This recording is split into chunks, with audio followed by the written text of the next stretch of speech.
to my channel. If you are new here, don't forget to click the subscribe button below and the bell button beside so you will be notified pag mag-upload ako ng mga new videos ko. And today is April 10. Third day na namin dito sa Boracay. So, nakapag-ayos na din kami, then pababa na kami for breakfast. I'm going to take the stairs kasi out of order po yung elevator.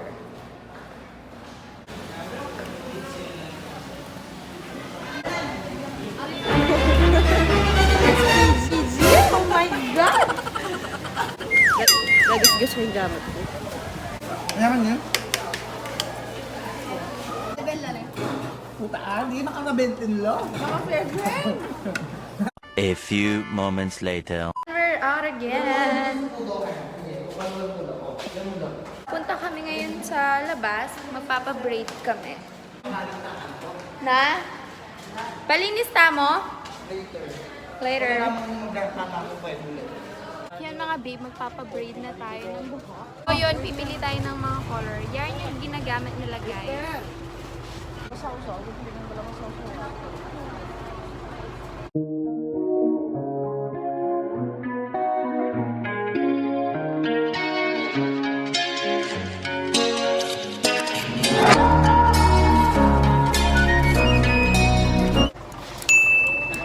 Hello! Hi! Welcome to Boracay. Welcome to Palawan. Palawan. Punta na kayong Palawan. kuya. Palawan. Oh. Ang daming Palawan dito, mami. Oh, maganda din dun. Oh, Palawan Pawn Shop. Palawan po shop. May ibang branches ito na Palawan. Palawan Express. Pag gusto magpadala, meron na doon. Padala lang kayo.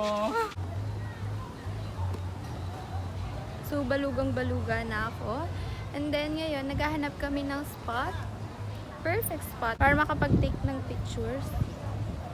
Whew. Besi ng lapad, diretso pa ka rin.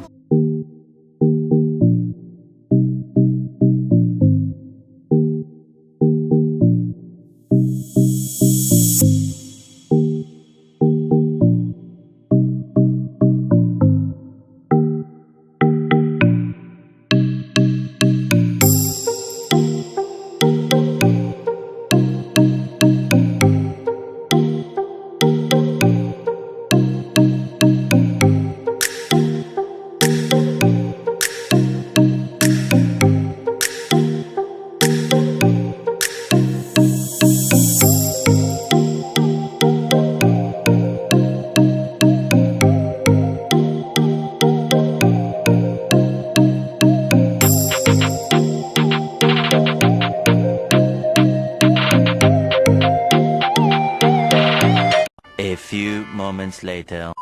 Kakatapos lang namin mag-swimming. Tingnan nyo naman. And sobrang baluga na ako. Bye! Nakatapos lang nating maligo. Kung makikita nyo, sobrang itim ko na. Kilala nyo pa ba ako? So, yun, nag-enjoy lang kami kanina sa beach. Yun, naligo lang kami. Siguro mga 20 to 30 minutes kami nasa dagat. Tapos yun, nag-take lang ng picture. So, ngayon, mag-snacks lang muna kami. Then, papahinga para mamaya mag-watch kami ng sunset. Yes. Tapos sa aura ulit. So, bukas, uuwi na rin kami.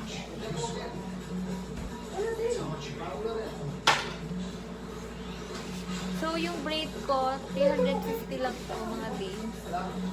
Then, good for 5 days na daw to. So, pag maliligo kayo, lagyan nyo lang ng tubig yung shampoo nyo, tapos i-buhos nyo dito. Tapos ganun-ganun lang. A few moments later. Ayan mga babe, ang ganda ng lightning, no? So, ngayon, ang daming tao dito. Panoorin natin yung sunset.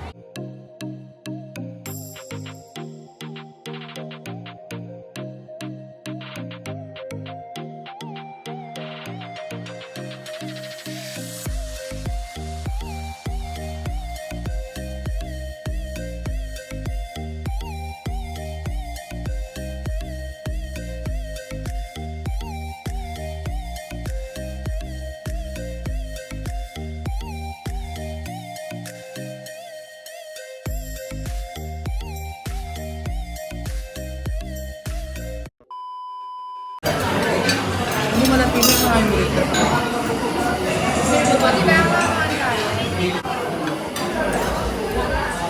Na babe, so yun na nga. Lalabas kami ngayon. Pa-party daw. Hindi, joke lang. Mag-chill lang kami. Last night na namin ngayon sa Boracay.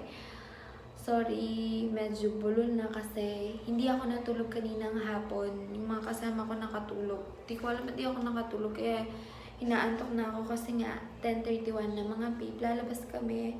Mag-chill lang siguro kami. Then, di ko alam anong oras kami uwi kasi late na din kami lalabas. Ang sakit ng fest ko. Ayan no. Talagang sunog oh. Kita nyo pa mga babes. Pati balbas ko, nakita na. Ayan. So, ang kate, hindi na ako nag-ayos. Moisturizer na lang ako. Yun na lang yung nilagay ko sa mukha ko. Tapos, powder lang. Kasi sobrang hapdi ng balat ko ngayon. So, yun lang muna. Let's go! Last day, last night. Last day, last night. Yan, mga kalabuyan eh.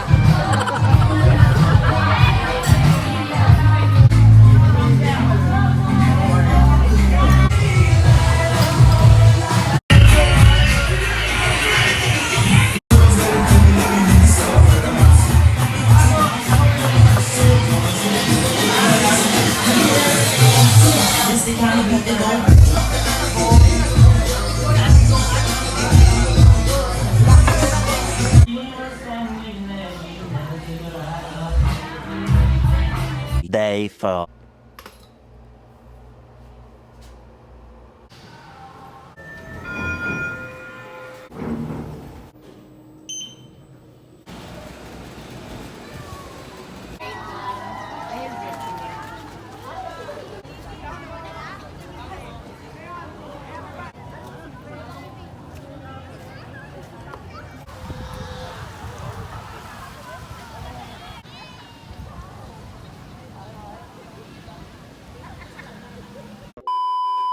Hi guys, Queen Babe here and welcome back to my channel. Dito ngayon tayo sa may tabi ng beach. Maaga ako nagising siguro mga 6. Mayo pa lang ako mga 6:30 ganyan.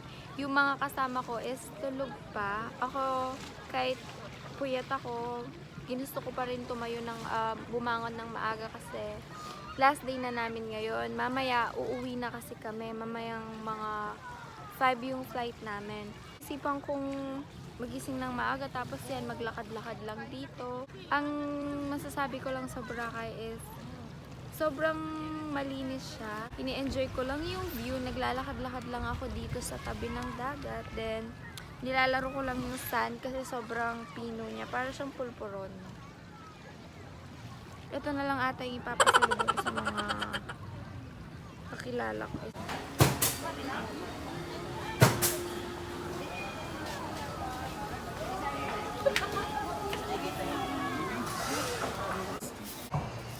So, ayun mga babe, pabalik na ako ng hotel. Ang init, grabe. Ang katipan ng mukha ko, sobrang mahapde. Yun na nga mga babe, nandito na tayo sa hotel. Yung mga kasama ko is lumabas na sila, namili din sila ng mga pampasalubong. Ako kakatapos ko lang. Ayusin ko na muna yung gamit ko, then papahinga muna ako. Then, nagpabili na rin pala ako ng breakfast sa kanila kasi di ako nakabili kanina. So, magpapack muna ako ng gamit ko. Then, update ko na lang kayo mamaya, guys. Sorry na delay yung upload ko. Siguro mga bukas pa ako makakapag-edit. Then, 2 days ako mag-upload ng mga videos. So, yun na muna, guys. Bye! Beshi, sobrang haggard na kami. Ayan, oo. Kasi, na-overlook namin yung flight namin. Yung flight pala namin is 4:20 yung boarding nung parang aalis ng aeroplano namin is 4:20. So, nandun pa kami sa hotel, higa-higa, nanonood ng TV. Ngayon, buti na lang si Bex, nakita niya kung hindi. Oh my God. Hindi na ako nakapag-vlog ka, natataranta na. Ay! Hindi pa kami nakapag-check-in nito, hindi kami maging okay.